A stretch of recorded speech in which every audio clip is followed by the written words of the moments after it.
Bueno, antes que nada, buenas tardes. Yo soy Giovanni Pizardi y yo les voy a presentar el día de hoy mi ponencia titulada Alcances y limitaciones del Bildungsroman en el proyecto de construcción de la memoria de Lurgio Gavilán, ¿no? Como ustedes ya seguramente saben, Lurgio Gavilán escribió un documento titulado Memorias de un soldado desconocido, cuya primera edición vio la luz en el año 2012 y cuya segunda edición vio la luz 5 años después, en el año 2017. Yo estoy trabajando con la segunda edición, es un documento que tiene ligeras diferencias y que esas diferencias cambian un poco el sentido del texto, ¿no? Entonces, yo quiero pues simplemente mencionar en un inicio que yo he decidido trabajar pues con el segundo texto, ¿no? Con la segunda edición en todo caso. Y bueno, mi ponencia se enfoca sobre todo en lo que es una visión literaria del texto, ¿no? Yo sé que el texto ha sido tratado abordado en muchas oportunidades desde una posición tal vez más cercana con lo que es la sociología o la antropología. Yo quiero enfocarme más en el carácter literario, ¿no? En su formato literario, ¿no? Em, bueno, paso a comentar mi ponencia, ¿no? Memorias de un soldado desconocido es un texto que ha puesto en discusión una premisa compartida por memorias opuestas acerca del conflicto armado interno, el uso rígido de las categorías de perpetrador y de víctima. Su texto propone la necesidad de superar maniqueísmos e identificar identidades quechuas contradictorias y complejas. No obstante, su certero aporte no exime al autor de la participación de su propia subjetividad en la composición de su texto. Yo quiero abordar el estudio de la propuesta de Gavilán desde una perspectiva literaria. Gavilán ha organizado sus recuerdos, sostengo, de acuerdo con la estructura de una novela de aprendizaje o Bildungsroman. Su historia no aborda solamente la problemática de los quechuas y la violencia política, sino también la de los quechuas y el proceso de modernización en el Perú. El desarrollo de su personaje tiene lugar en el espacio en el que coinciden un escenario idílico y tradicional andino y uno criollo y urbano, en donde coexisten de manera conflictiva distintas propuestas de cambio. Para representar este encuentro en su texto, yo sostengo que Gavilán ha echado mano no solo de los recuerdos, de sus recuerdos, sino del imaginario construido por la literatura indigenista. La forma más simple de definir un Bildungsroman es como una historia de crecimiento, protagonizada por adolescentes. Una definición más rigurosa es en la que se considera el periodo de aparición del género, es que es un relato protagonizado por adolescentes que exploran su mundo en pleno proceso de transformación burguesa con el fin de descubrir cuál es su lugar. Son historias que tranquilizan al lector al concluir usualmente con la incorporación exitosa de sus protagonistas a la sociedad. En el caso del Bildungsroman europeo, Franco Moretti sostiene que el desarrollo de la modernidad capitalista con la revolución industrial a la cabeza implicó una movilidad social desconocida antes del siglo XIX en Europa, que empujó a muchos campesinos a abandonar sus empleos tradicionales y migrar a las ciudades. En la narrativa del Bildungsroman, los jóvenes encarnan mejor que los adultos los valores de una modernidad que es sinónimo de transformaciones, inestabilidad y dinamismo, con lo que la juventud dejó de ser considerada una etapa meramente biológica y adquirió una nueva dimensión social. Nosotros podemos identificar este paso de una sociedad tradicional a una moderna en el texto de Gavilán.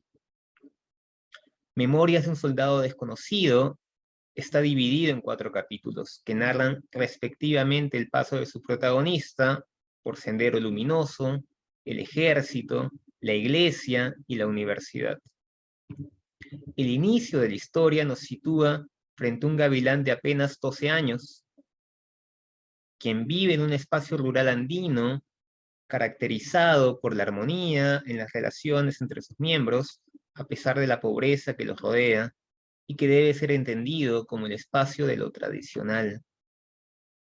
En esos años, el personaje de Gavilán solía movilizarse periódicamente de la comunidad de Quilla, ubicada en la selva alta yacuchana, y donde vivía junto a su padre y a su hermano, hacia la comunidad de Auquiracay, ubicada en la región propiamente andina, y donde vivía el resto de su familia.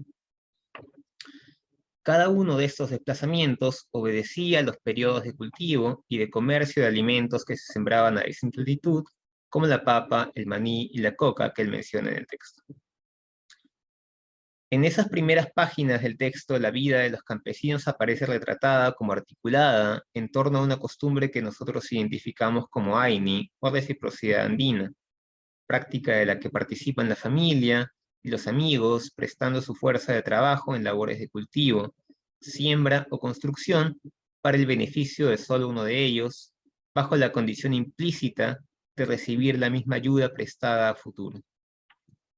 El mundo que representa Gavilán es estático y se caracteriza por la importancia que los ciclos agrarios tienen en las vidas de los campesinos que habitan intercaladamente los dos pisos andinos anteriormente mencionados y por llevar a cabo un comercio rutinario.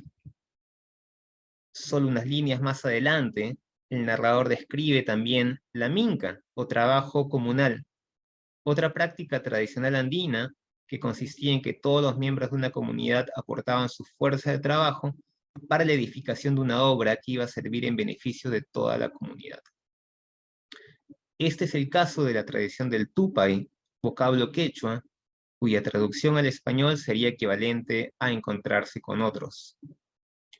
En el texto de Gavilán, esta consiste en la reunión de diversas comunidades de campesinos de la región para limpiar y arreglar por trechos el camino que unía las comunidades ubicadas en las alturas andinas con las ubicadas en la selva alta.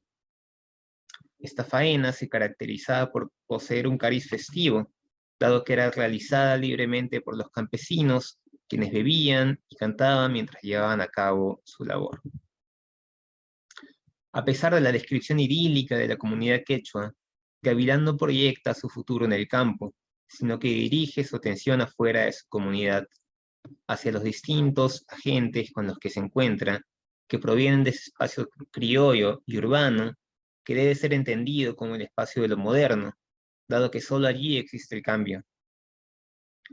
Gavilán menciona en repetidas oportunidades que la razón por la que se unió a Sendero Luminoso fue para volver a encontrarse con su hermano. Sin embargo, el antropólogo Carlos Iván de Gregori considera que también lo motivaron su deseo de ver el mundo más allá de su comunidad y de poder transformarla. Esta apreciación se sostiene por el modo como Gavilán recuerda ese momento. Ahora eh, podemos ver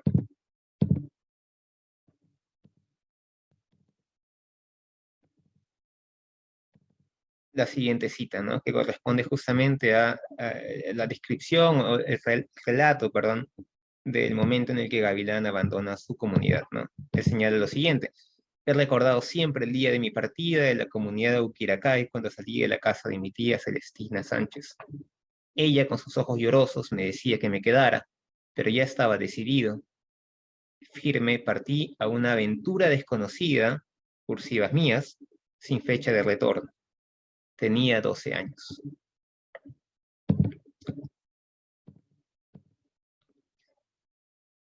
Asimismo, la importancia de la escuela como una instancia necesaria para acceder a la movilidad social cumple un rol mucho más importante en el Bildungsroman de Gavilán que en el Bildungsroman europeo.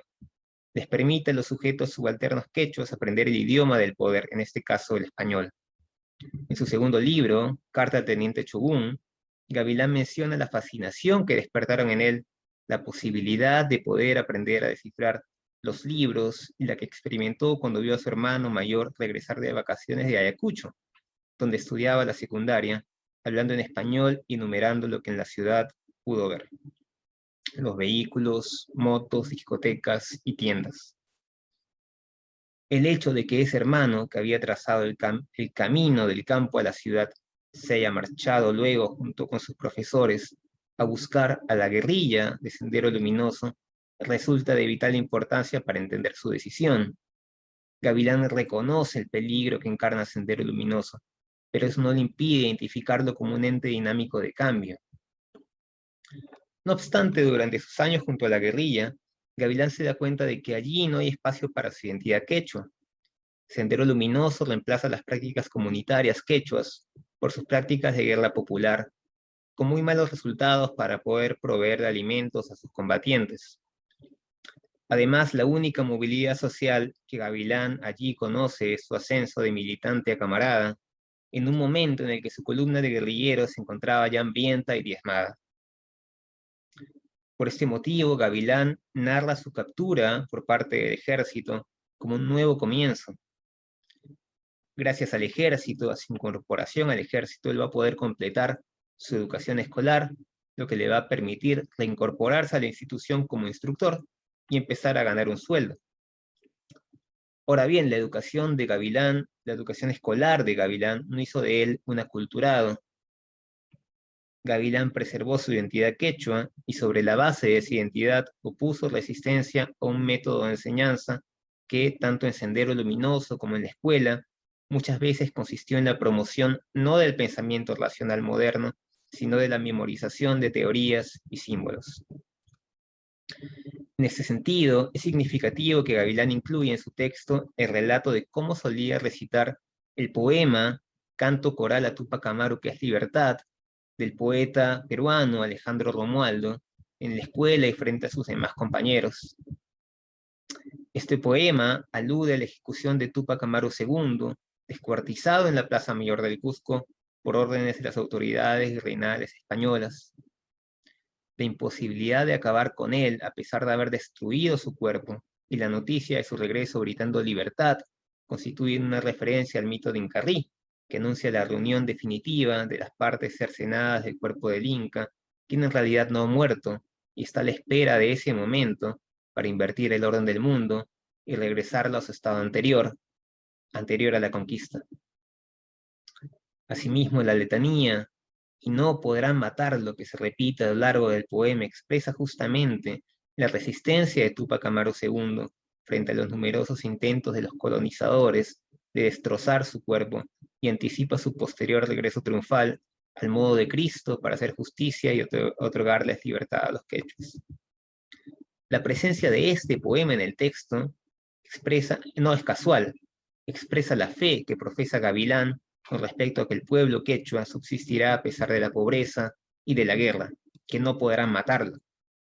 Más aún, el hecho de que haya declamado este poema durante la ceremonia de izamiento de la bandera nos sugiere que Gavilán configuró su identidad como peruano incorporando el componente quechua, de que no renunció a él en la escuela en su búsqueda por adquirir ciudadanía y que considera legítimo el reclamo con su incorporación a la nación. Y Gavilán justamente incluye en su texto un pasaje del texto, ¿no? Que bueno, podemos revisar brevemente pues, en estos momentos, ¿no? El pasaje que Gavilán incluye es el siguiente. Lo voy a leer, es muy breve, ¿no? Lo harán volar con dinamita a Túpac Amaru. En masa lo cargarán, lo arrastrarán, a golpes le llenarán de pólvora la boca, lo volarán y no podrán matarlo. Le pondrán de cabeza, arrancarán sus deseos, sus dientes y sus gritos, lo patearán con toda furia, luego lo sangrarán y no podrán matarlo.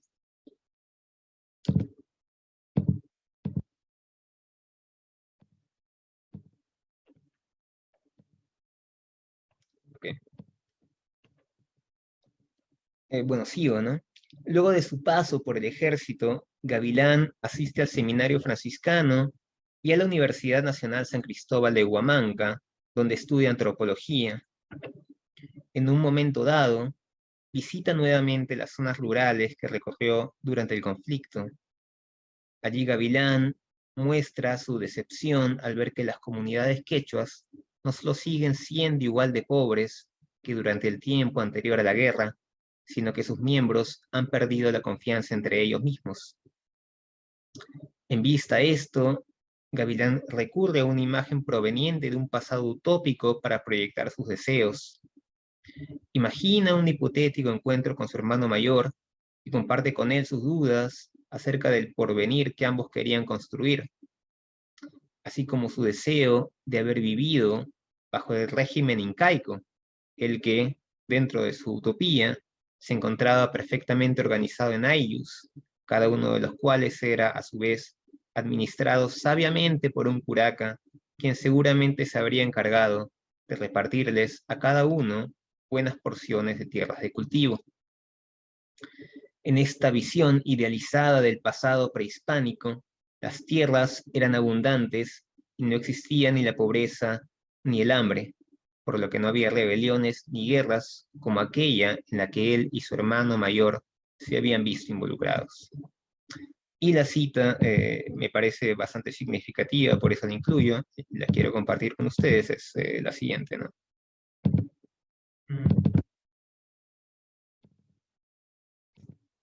Esta de aquí es la cita, ¿no? Dice lo siguiente, Gavilán dice lo siguiente. Ahora, ¿qué le diría a mi hermano? ¿Qué haces tú aquí? ¿Acaso no estabas muerto? ¿Era justa o injusta nuestra lucha? ¿Por qué nos tenía que pasar esa historia a nosotros? Deberíamos haber nacido en el tiempo del incanato, y el curaca nos hubiera dado varios tupos de tierra. Nuestras chacras estarían verdes, y nuestros hijos correrían entre los maizales y trigales. Esa es la cita que está hacia el final del texto, en el último capítulo de la narración de Gavilán, de su vida durante el conflicto, ¿no? Bueno, sigo. La idea de una comunidad idílica de indios es una idea que ha permeado la escritura indigenista desde sus inicios. Su origen se remonta a la representación del Estado incaico en algunas de las crónicas de la conquista, sobre todo en los comentarios reales de Garcilaso de la Vega.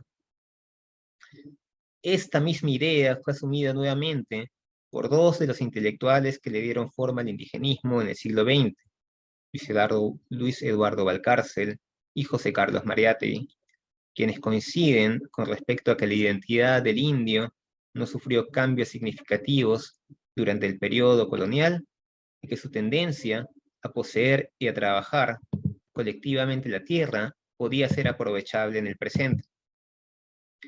Este régimen de vida fue entendido como el pilar de la buena organización y bonanza en las comunidades indígenas, premisa que justamente articula la acción en dos de las novelas más significativas dentro del género indigenista, como El mundo es ancho y ajeno, de Ciro Alegría, y en menor medida de Los ríos profundos, de José María Arguedas, ¿no?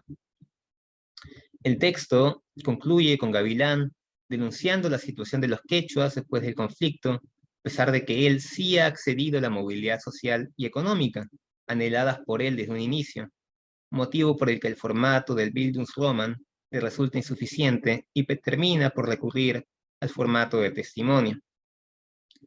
En la segunda edición de su texto, Gavilán incluye un apéndice con 3 breves testimonios de otros campesinos quechuas que también fueron reclutados por Sendero Luminoso cuando eran niños, con el fin de construir una memoria quechua que no sea solamente individual, sino también colectiva. Son 3 personajes que se han incorporado de modo precario a la modernidad, que viven en barrios pobres y que cuentan con empleos más remunerados. En ese sentido, el texto es también un testimonio, ya que su autor renuncia a presentar una conclusión satisfactoria y en cambio hace énfasis en la condición de inconformidad de los quechuas con respecto al olvido histórico con el que han tenido que lidiar desde siempre. También quiero concluir mencionando que el empleo de Bildungsroman explica el desarrollo del protagonista de modo dicotómico, ya que lo tradicional quechua es presentado como opuesto a lo moderno criollo. Esto no coincide con los procesos históricos en las comunidades quechuas, debido a que deja de lado los intentos de participación política emprendidos por los mismos campesinos ayacuchanos desde la creación del Perú como república, entre los que destacan su participación en el Comité Pro Derecho Indígena Tahuantinsuyo, el APRA o SINAMUS, así como la transformación de su sistema de producción a causa de la expansión en el Perú del capitalismo. La merecida atención que ha despertado el texto de Lurcio Gavilán no debe invisibilizar el riesgo que, al igual que en el caso de la narrativa indigenista anterior, constituye el uso del estereotipo de las comunidades quechuas cerradas, idílicas, a las que una modernidad exterior a ellas y traída por un agente externo destruyó. Y esa sería pues mi ponencia. Les agradezco mucho la atención y tengan buenas tardes, ¿no? Voy a compartir ponencia cuyo título es Archivos y artefactos de memoria, la materialidad en los testimonios de violencia del LUM. Pensar históricamente, tener conciencia histórica y elaborar discursos históricos son capacidades atribuibles tanto a personas como a grupos sociales, porque los seres humanos estamos siempre situados en la historia. Pensamos y nos expresamos históricamente. Esa confluencia de actores y discursos ha generado un escenario complejo para la elaboración de relatos históricos y la conformación de memorias, especialmente aquellas que giran en torno a la violencia del conflicto armado interno. Y esta complejidad en el escenario de la memoria nos enfrenta a una exigencia que concierne, evidentemente, no solo a quienes se dedican a la disciplina histórica, el deber de la memoria. Uno de los propósitos de la Comisión de la Verdad y Reconciliación fue elaborar un informe final que, mediante la sistematización de las memorias de las víctimas de la violencia, cumpliera con ese deber y diera lugar a una memoria colectiva más justa sobre la violencia del conflicto armado interno. Han pasado más de 17 años desde que la entrega de ese informe estableciera en el Perú una agenda de verdad, justicia, reparación y reconciliación.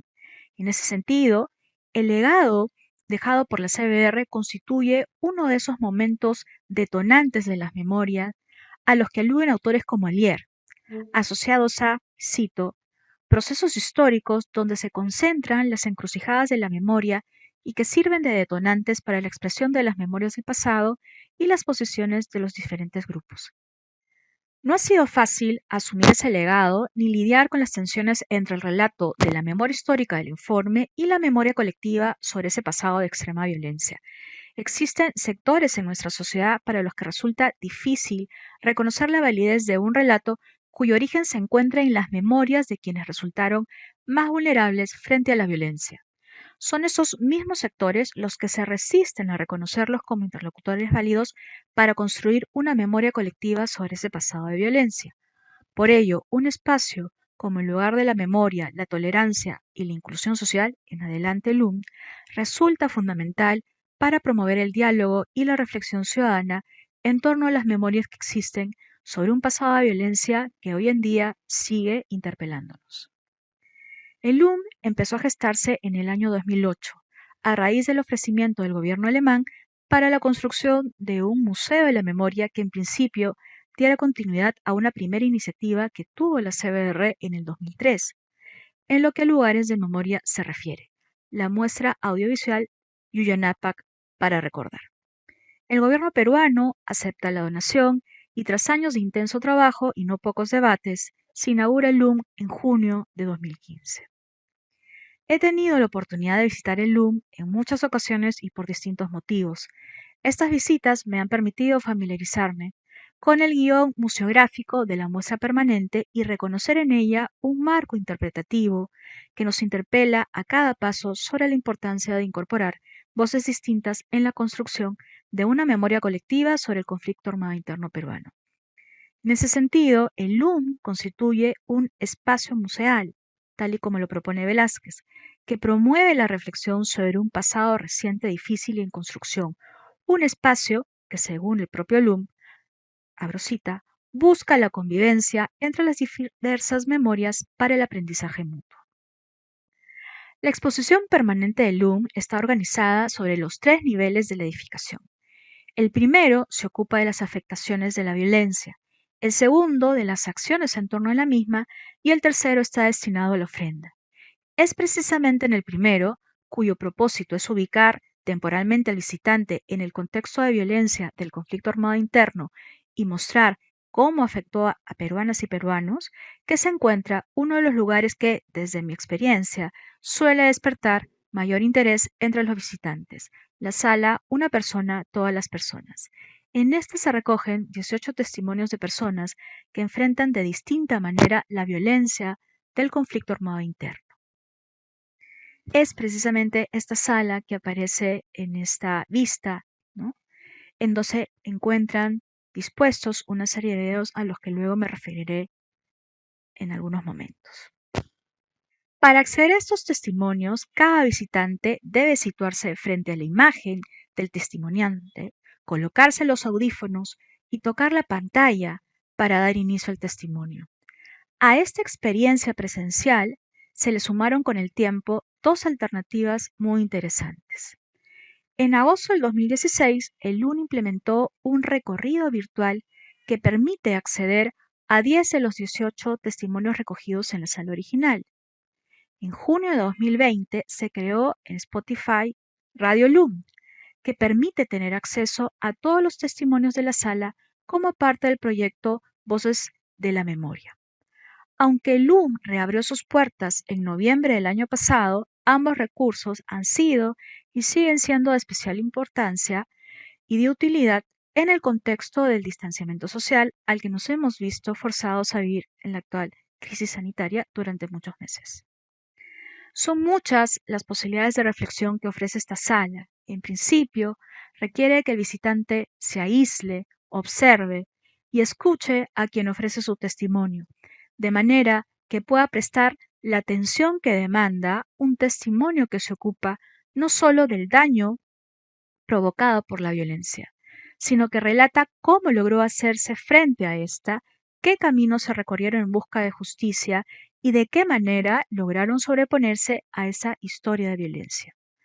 Soy de la opinión que Lung emplea distintos lenguajes para narrar la violencia y lograr una mejor comprensión de las memorias narradas en torno a ese pasado difícil.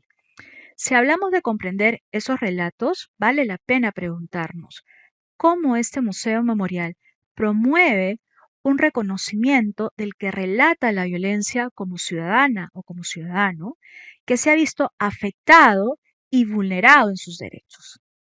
El guión museográfico de la sala Una persona, todas las personas utiliza un lenguaje audiovisual que ofrece al visitante experiencias sensoriales que lo acercan al testimonio, a quien lo relata y a los motivos por los que quiso que su testimonio fuese visto y escuchado.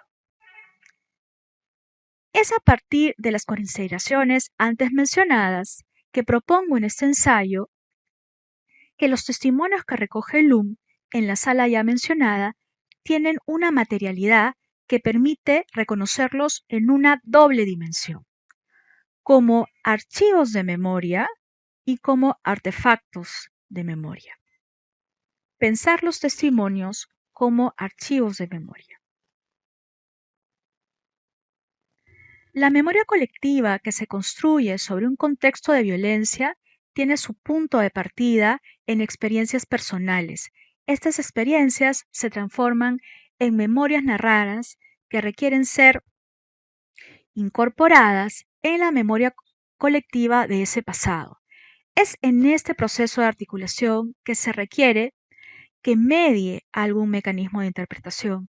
Cuando las memorias orales de la violencia fueron sistematizadas como relato escrito en el informe de la comisión, ese relato requirió ser leído e interpretado antes de dar lugar a algún tipo de sistematización y simplificación que hiciera posible su divulgación. No se trata de un proceso sencillo y requiere, como señala Schindel, de una discusión sobre la memorialización de pasados violentos y cuál puede ser el lenguaje más adecuado para expresar la memoria del horror. Quienes han brindado su testimonio para esta sala lo hacen, sin duda, para ser escuchados, pero escuchados en un espacio que le ofrece al testimonio el soporte institucional del LUM. Ello permite al testimoniante romper un silencio que en ocasiones se mantuvo por años. A nosotros nos permite pensar en la riqueza de los testimonios recogidos, en las posibilidades que ofrecen en tanto relato de memoria que requieren ser vistos y escuchados. Las experiencias sensoriales que se generan cuando cada visitante se dispone a ver y escuchar uno de los testimonios de la sala lo acercan tanto al testimonio como al propio testimoniante, convirtiendo el tiempo de escucha en una experiencia significativa. Sin embargo, el testimonio no está dirigido a un destinatario en particular, está dirigido a cualquier persona que decida verlo y escucharlo. Por lo tanto, podemos asociar a ese destinatario con el lector desconocido e invisible que propone Ricoeur, que se convierte, cito, en el destinatario no privilegiado del discurso. Cierro cita. Por ello, no podemos olvidar que la comprensión de las memorias narradas en esta sala está más allá de la comunicación de sujeto a sujeto y requiere de una mediación, de una interpretación. Somos las historiadoras, los historiadores quienes debemos asumir esta tarea de interpretación, sin duda, aunque no somos los únicos, pues el ejercicio de interpretación de hermenéutica crítica puede ser asumido, por supuesto, desde otras disciplinas. En todo caso, es la dinámica, interacción entre pasado y presente, individuos y grupos, experiencias vividas o transmitidas, las que se conecta, como ha señalado Lavabre, con la interpretación de la memoria, con los usos usuales de la disciplina histórica. La comprensión del testimonio de la memoria narrada no genera de manera automática el reconocimiento de los testimoniantes en tanto víctimas de la violencia. Por ello, si la escucha y comprensión del relato no se convierte necesariamente en el reconocimiento del testimoniante en tanto ciudadano o afectado y vulnerado en sus derechos, tenemos que seguir pensando en procesos que puedan ayudar a lograr dicho reconocimiento. Sigue entonces vigente la necesidad de promover nuevas formas de interpretación y comprensión del pasado reciente, de aquellos relatos de memoria que dan cuenta de narrativas, discursos y acciones que hicieron posible un conflicto armado interno cuyo trágico saldo sigue cuestionándonos aún no como sociedad.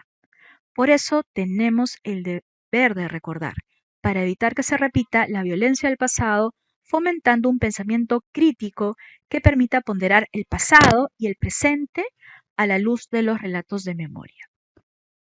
Podemos concebir los testimonios de la sala, una historia, todas las historias, como archivos de memoria que puedan poner valor en el significado que tienen las experiencias para quienes las narran, en la fuerza expresiva de sus testimonios, en la transmisión de significados que una narración formal no puede lograr. Por lo tanto, el propósito de estos testimonios no se limita a registrar e impedir que se olvide lo ocurrido, sino que busca acercar a quien escuche y ve el testimonio a la magnitud de aquello que se narra. ¿Qué implica entender los testimonios como archivo de memoria? Supone poner en valor los afectos, los silencios, el significado de las experiencias narradas, ir más allá del trauma generado por la violencia. ¿Qué implica entender los testimonios como archivos de memoria? Supone poner en valor los afectos, los silencios, el significado de las experiencias narradas, ir más allá del trauma generado por la violencia.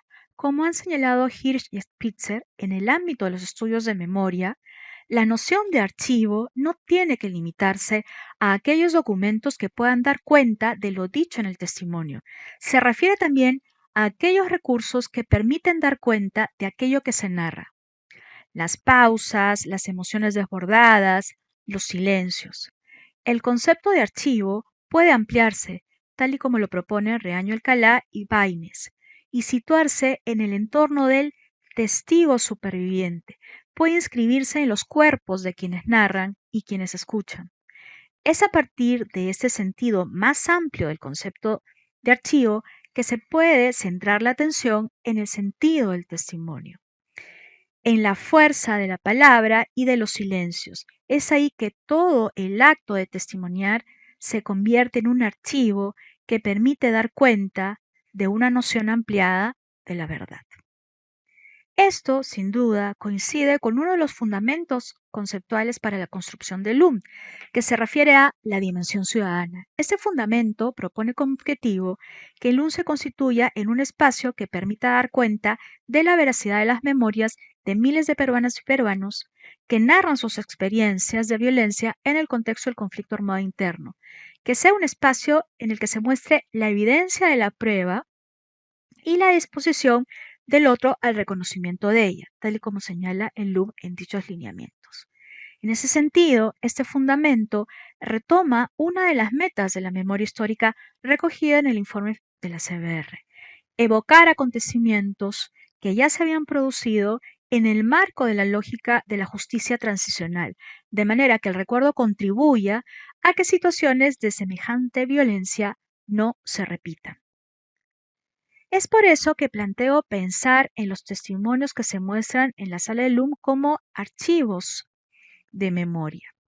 Pensar en los testimonios que se muestran en la sala de LUM como archivo de memoria nos permite centrar o ensayar un análisis que se centre en el testimonio mismo, en el testimoniante, en los gestos que lo acompañan, en la puesta en escena, en los silencios, en cómo su cuerpo y su voz se convierten en archivos en los que la memoria se sitúa y permite dar cuenta de un pasado que impacta sensorialmente a quien mira y escucha. Por lo tanto, requieren de una interpretación que vaya más allá de la interpretación de un documento formal o escrito. Otra ventaja de considerar los testimonios como archivos de memoria es que permiten poner en evidencia la capacidad de agencia de los seres humanos, su capacidad de resistencia y supervivencia, a través del acto de compartir su recuerdo, la memoria del pasado. El testimonio permite que, cito a Orjuela y García, espacio y tiempo se encuentren a través de las memorias y permite activar en el visitante otras memorias, la suya, las de su familia, y conectarlas con memorias recientes. Por otro lado, cuando los actos de memoria están emplazados en el archivo viviente, en el sujeto, la persona y sus testimonios pueden transmitir significados que una narración formal de los hechos no logra transmitir. Estos actos que forman parte del testimonio se fijan en la memoria e impiden que se olvide no solo lo ocurrido, sino también la magnitud de aquello que se narra, del daño y la pérdida generados. Del mismo modo, exige a quien se dispone a ver y escuchar ese archivo encarnado, como lo proponen Riaño, Alcalá y Baines, a reconocer al testimonio como un sujeto que vive, que respira y cuya experiencia vital se ha visto marcada por sucesos de violencia que ha decidido compartir públicamente. Los testimonios como artefactos de memoria. Los relatos, en tanto sean susceptibles de ser objetivados, pueden ser considerados artefactos de memoria. Los relatos de la sala o una persona, todas las personas, están contenidos en pantallas táctiles que cada visitante debe asegurarse de tocar para poder ver y escuchar a la persona que narra su testimonio a través de un video que proyecta una imagen de tamaño casi natural. Antes de ese primer acercamiento, el testimoniante se muestra en la pantalla en una actitud de espera, dispuesto a compartir su relato con quienes quieran escucharlo. Y es esta forma en la que estas memorias se presentan, en la que se materializan y ocupan espacio, lo que en mi opinión ha hecho posible que este sea uno de los lugares más emblemáticos del LUM. Es esta materialidad de los testimonios la que nos permite reconocerlos como objetos de transmisión de memoria, que invitan a quienes se colocan frente a las pantallas que los contienen a escuchar, a sentir y a pensar en el sentido de las memorias narradas, integrándolos a una comunidad de testigos de estas memorias de violencia. Incluso a aquellos que nacieron cuando el conflicto armado interno había culminado y a los que De la Cruz denomina generación memoria. A esta generación le atribuye el autor la ausencia de pensamiento crítico que le pide tener una visión ordenada sobre el conflicto armado interno.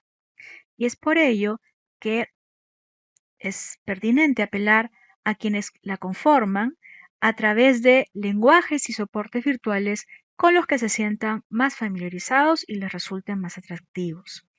Si bien es cierto que acudir al LUM es una experiencia que impacta de manera distinta a quienes la visitan, una idea que se desprende de los comentarios de los y las estudiantes con los que he podido acudir a esta sala es que la manera en que los testimonios se muestran y se distribuyen físicamente en el espacio genera una suerte de burbuja que facilita una rápida desconexión de lo que ocurre a su alrededor y permite concentrar su atención y sentidos en quien narra, en qué es lo que narra y en cómo lo narra. Por lo tanto, el diseño de esta sala, la materialización de estos testimonios, la forma y el relato mismo, el fondo, parecen cruciales para el acercamiento de los visitantes a la memoria escuchada, a la experiencia vivida, a la comprensión y empatía frente a los testimonios de memoria. Todo ello, sin duda, contribuye a la construcción de un aprendizaje significativo de los y las estudiantes, lo que se conecta con otro de los fundamentos conceptuales del LUM referidos a la necesidad de recordar para compartir, para enseñar. Cito: el LUM es consciente de su rol como agente de memoria, como activador de los recuerdos públicos incómodos.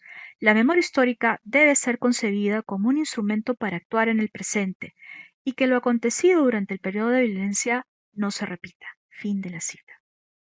Las memorias recogidas en el LUM se superponen, coexisten en la diferencia, revelan la intención de crear narrativas que permitan con el tiempo dar lugar a un discurso identitario, en palabras de Vanini, que convoque a quienes no fueron testigos ni protagonistas de los acontecimientos que dieron lugar a estas memorias.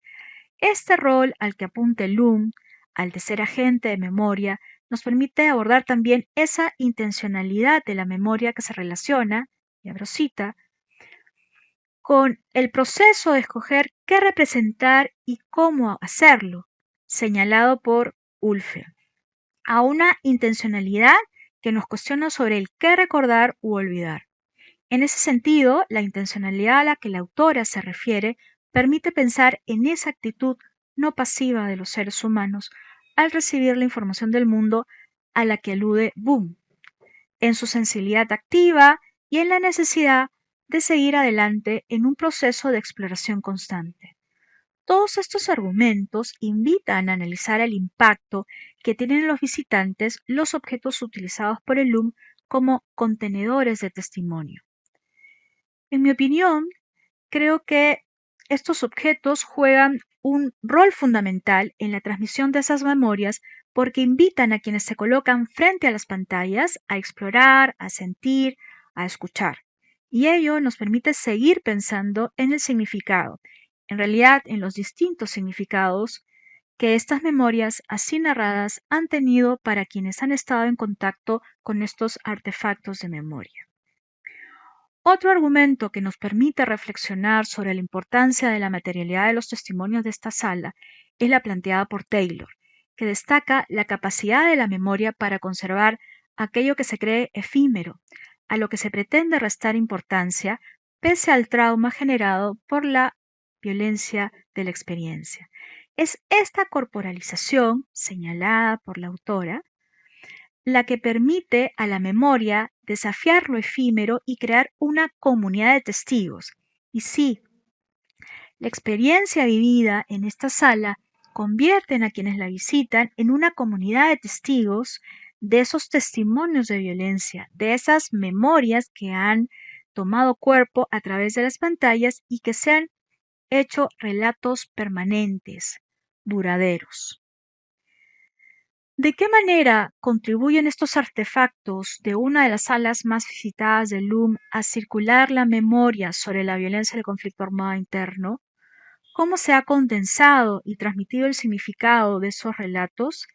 ¿De qué manera esas memorias se han resignificado con el paso del tiempo en función de las características de cada grupo de visitantes, en función del presente desde el que han sido vistos y escuchados? ¿Qué sentidos, tensiones o disputas expresan estos artefactos de memoria sobre el conflicto armado interno peruano? ¿Cómo contribuyen a recordar aquel pasado de violencia que en ocasiones prefiere no recordarse? ¿Cómo permiten la transmisión de una experiencia social traumática una memoria difícil? Estas son algunas de las preguntas que los objetos de memoria de la sala Una historia, todas las historias nos permiten por ahora perfilar. Bicentenario del Perú, 2021.